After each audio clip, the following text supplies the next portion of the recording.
आनन्दरूप शिवोऽहं शिवोऽहं मनोबुद्ध्यहङ्कारचित्तानि नाम न च श्रोत्रजिह्वेन च घ्राणनेत्रे न च व्योमभूमिर्न तेजो न वायुः चिदानन्दरूप शिवोऽहं शिवोऽहं चिदानन्दरूप शिवोऽहं शिवोऽहं न वै पञ्चवायुर्न वा सप्तधातुर्न वा पञ्चकोश न वा पाणिपादं न चोपस्थवायुः चिदानन्दरूप शिवोऽहं शिवोऽहं चिदानन्दरूप शिवोऽहं शिवोऽहं मे चेतरागो न मे लोपमोहौ मदो नैव मेनैव मात्सर्यभावः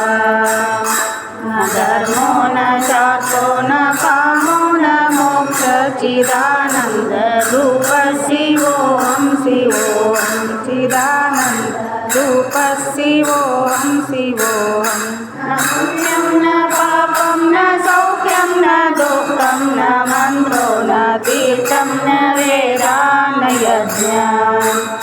अहं भोजनं नैव भोजं न भोक्ता चिदानन्दरूप शिवोऽहं शिवोऽहं चिदानन्दरूप शिवोऽहं शिवोऽहं न मृत्युः न शङ्का न मे जातिभेद पिता नैव मे नैव माता च जन्म न बन्धुर्न मित्रं न गुरुर्नैव शिष्यः चिदानन्दरूप शिवोऽहं शिवोऽहं चिदानन्दरूप शिवोऽहं शिवोऽहं अहं निर्विकल्पि निराकररूपिणि भूत्वा सर्वत्र सर्वेन्द्रियाणां यथा सङ्गतं नैव मुक्तिर्न मेय चिदानन्दरूप शिवोऽहं शिवोऽहं चिदानन्दरूप शिवोऽहं शिवोऽहं चिदानन्दरूप शिवोऽहं शिवोऽहं रूप शिवोऽहं शिवोऽहम्।